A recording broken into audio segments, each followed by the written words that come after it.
sommaire de cette édition, le mouvement qui a mené la contestation dans la rue au Mali contre le président Keïta a rejeté la charte entérinée par la junte, prévoyant une transition de 18 mois. L'ex-président de l'Assemblée nationale ivoirienne, Guillaume Soro, a été officiellement investi ce dimanche, candidat à la présidentielle d'octobre prochain par son parti.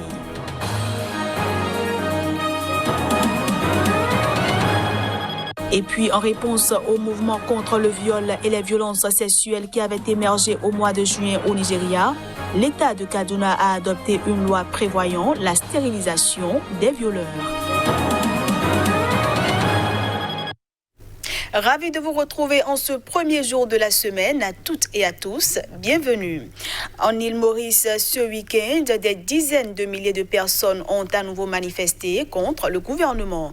Pour la deuxième fois, après la manifestation monstre du 29 août à Port-Louis, les manifestants ont dénoncé la gestion de la marée noire qui a touché l'archipel après le naufrage d'un pétrolier le 25 juillet dernier. Ils étaient, en croit la police, plus de 20 000 Mauriciens à manifester ce week-end à Moébourg, au sud-est du pays. Les organisateurs, en revanche, en revendiquent au moins le double. Une mobilisation de taille pour dénoncer la gestion par le gouvernement de la marée noire qui a souillé en août les côtes de l'île, très dépendantes du tourisme.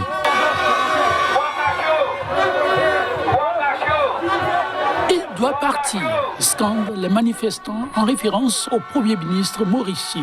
À lui et à son gouvernement, il est reproché de ne pas avoir agi assez rapidement pour empêcher la pire catastrophe environnementale de l'histoire de ce pays d'1,3 million d'habitants.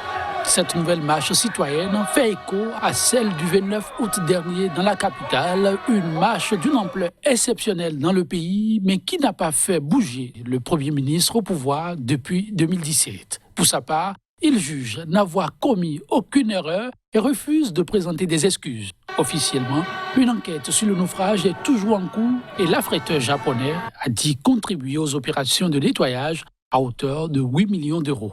Maurice, archipel de l'océan Indien, dépend de ses eaux pour sa sécurité alimentaire basée sur la pêche et pour l'écotourisme dans une zone qui compte parmi les plus beaux récifs coralliens du monde. Au Mali, les pourparlers sur le retour du pays à un régime civil après le coup d'État du mois dernier ont accouché ce week-end de l'adoption d'une charte. Le chef de la junte militaire, le colonel Assimi Goïta, s'engage à mettre en place un gouvernement de transition de 18 mois. Sous pression pour dévoiler son plan de restauration d'un pouvoir civil, la junte malienne, à l'issue de pourparlers menés à pas de charge, s'est engagée à une transition dans un délai de 18 mois. Nous prenons l'engagement devant vous de ne ménager aucun effort dans la mise en œuvre de l'ensemble de ces résolutions dans l'intérêt exclusif du peuple malien. Nous demandons et espérons la compréhension, l'appui et l'accompagnement de la communauté internationale dans cette mise en œuvre diligente correcte de la charte et de la feuille de route de la transition. Des résultats obtenus au terme de 3 jours de discussion à Bamako entre personnalités politiques, militaires et de la société civile. Largement insuffisant pour produire un travail de meilleure facture, se désolent certains observateurs, mais un bon début, s'exclament d'autres, appelant à plus de mobilisation autour de ce qui se fait pour une transition réussie. Bon, c'est difficile d'être comblé par un travail parce que y a le travail, c'est énorme, toutes les urgences qu'il y a au Mali. Mais maintenant, c'est d'aller avec cette proposition-là et de prendre en charge le Mali.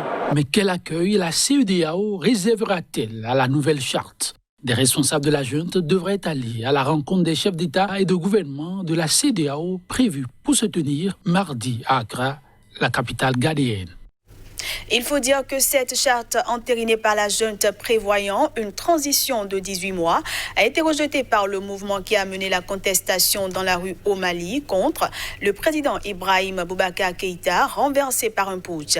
Ibrahim Ikassa Maïga, un des dirigeants du M5 RFP, justifie ici les motifs pour lesquels cette charte a été rejetée. On le suit.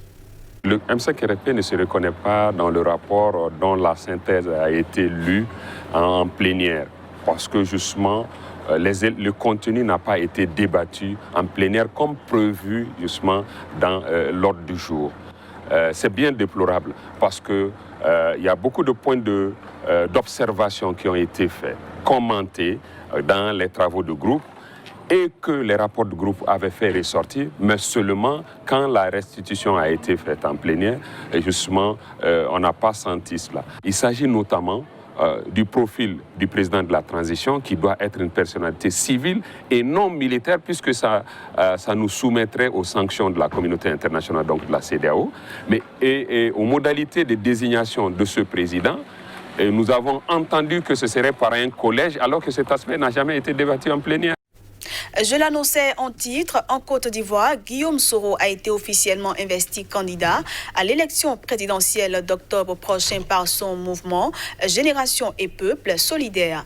La convention d'investiture a eu lieu à Abidjan ce dimanche en son absence. Guillaume Soro, qui a annoncé sa volonté de participer au scrutin il y a plusieurs mois depuis la France, a été officiellement investi candidat à la présidentielle du 31 octobre prochain devant plusieurs centaines de militants dans un hôtel d'Abidjan. C'est son parti Génération et Peuple Solidaire GPS qui l'a investi en son absence. Président Soro Kigbafori Guillaume, mon président, votre candidature est portée par tout un peuple prêt pour le combat à vos côtés, malgré l'adversité féroce que vous impose le parti au pouvoir, a affirmé Minata Konésié, une des porte-paroles du parti, qui avait déposé la candidature de l'ancien président de l'Assemblée nationale à la commission électorale indépendante. Notre candidat est éligible à l'élection présidentielle prochaine et il la gagnera.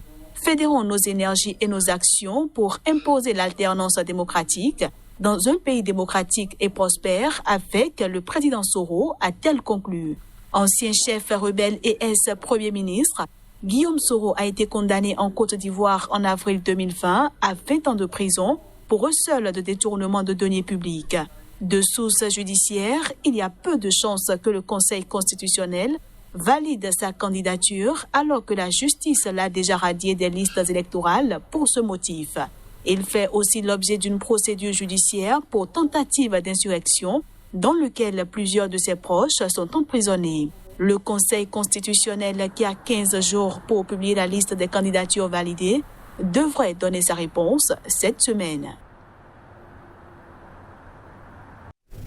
Henri Konan Bédié a aussi été investi par son parti ce week-end. Ce vétéran de la politique ivoirienne est le principal challenger au président de la Côte d'Ivoire, Alassane Ouattara.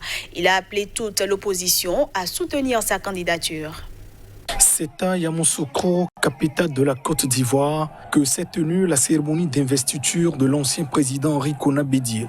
Devant des dizaines de milliers de ses partisans, celui qui préside le plus vieux parti politique du pays a appelé au rassemblement autour de sa candidature. J'invite toutes les formations politiques et les plateformes politiques qui le désirent à soutenir ma candidature à l'élection présidentielle du 31 octobre, a déclaré le chef du Parti démocratique de Côte d'Ivoire, principal parti d'opposition. Je vais avec l'opposition remporter cette élection présidentielle afin de réussir une mission de salut public pour le bonheur de tous, en particulier des jeunes, a poursuivi Bédié devant une foule en liesse. Il s'est engagé par ailleurs, s'il était élu, à mettre en place un gouvernement de large ouverture, fédérant toutes les formations politiques et les forces sociales qui le désirent et à prendre des mesures concrètes et immédiates pour le retour sans condition de tous les exilés, la libération de tous les prisonniers politiques, civils et militaires de la crise post-électorale de 2010 jusqu'à nos jours. Plusieurs formations politiques étaient représentées à ce meeting, parmi elles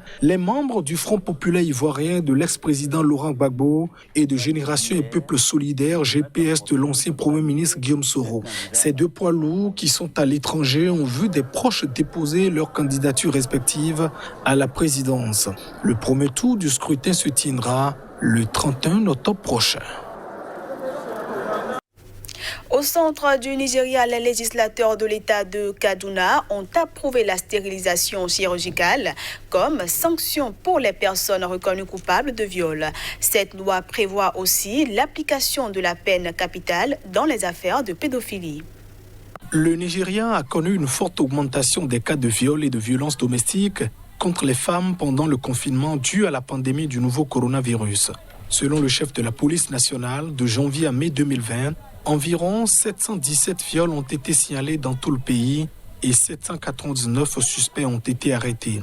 Ces attaques ont déclenché une vague d'indignation sur Internet et des manifestations de rue poussant les autorités à s'engager à lutter contre les violences sexuelles généralisées dans le pays. Ainsi donc, au centre du Nigeria, les législateurs de l'État de Kaduna ont approuvé la stérilisation chirurgicale comme sanction pour les personnes reconnues coupables de viol. Une mesure radicale défendue par le gouverneur local.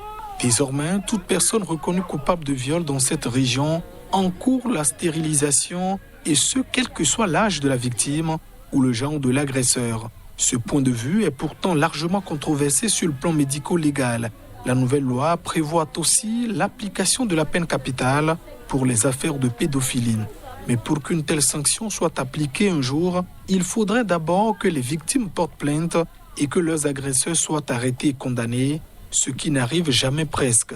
Depuis 2015, seule une quarantaine de personnes ont été inculpées pour viol au Nigeria. Selon l'UNICEF, le Fonds des Nations Unies pour l'enfance, une femme nigériane sur 4 est victime d'abus sexuels avant l'âge de 18 ans et la majorité des cas ne font l'objet d'aucune poursuite.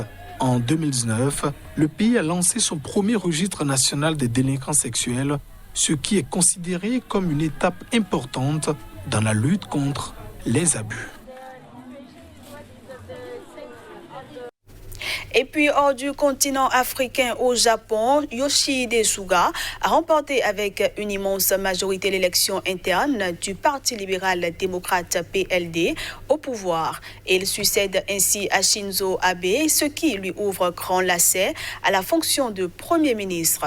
Âgé de 111 ans, Yoshihide Suga a obtenu 377 voix contre 89 pour Fumio Kishida et 68 pour Shigeru Ishiba, ses deux concurrents. C'est ce qu'a annoncé le Parti libéral-démocrate PLD, qui avait organisé un scrutin fermé limité à ses parlementaires et à des représentants du parti dans les 47 régions du pays. Et voilà, mesdames, messieurs, ce sera tout pour cette édition. Merci à tous de l'avoir suivi.